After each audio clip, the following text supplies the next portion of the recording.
everybody, Lawman Mike with www.lawmanguitars.com. As you can tell, I'm not a bass player. However, I love bass guitars, and they're a lot of fun to play. And what I have for you today, and all my bass player friends, is a 1989 Fender USA jazz bass. Now, I gotta say, as a guitar player, I love jazz basses. The P basses just get a little unwieldy for my little guitar hands, okay?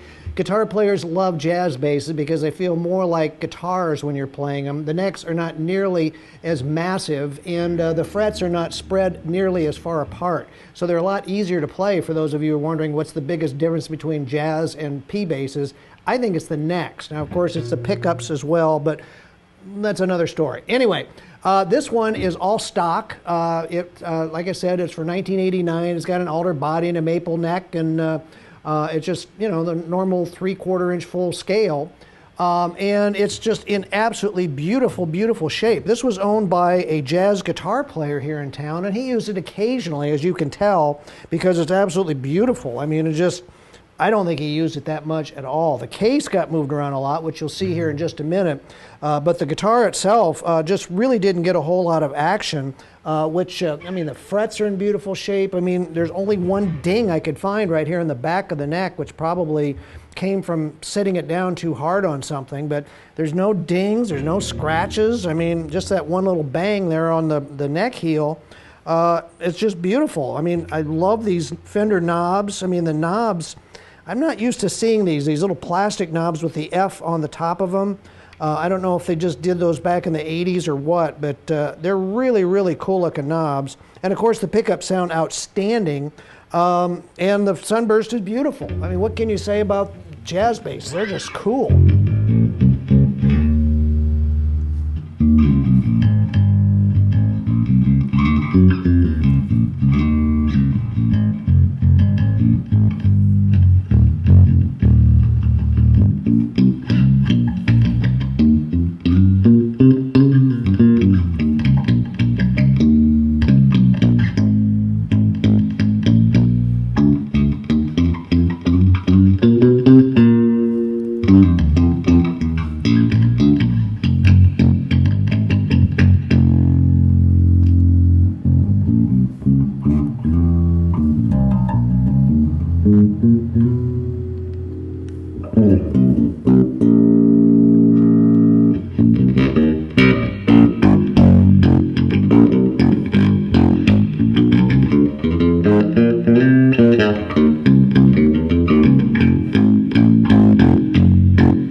Wow.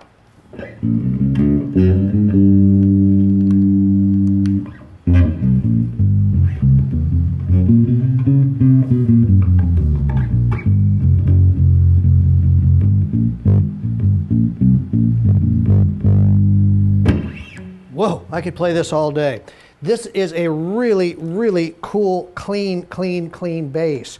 Now, we have it in this Fender case, which, like I said, the case traveled a lot. You can see that. It's got a little piece that came up here, but all the latches are on it, all the hinges are on it, everything works. Handle's a little beat up. You get inside and it's pretty nice. You got the nice orangey red interior. It's got a little bit of damage down on the butt end from where he's been jamming the bass in there. But, you know, it's kind of surprised. I just wonder if this was the original case with that, because it looks like it has a lot more wear than the bass itself. But it fits great. It looks great. It's an awesome bass case for that Fender bass, and it comes with it.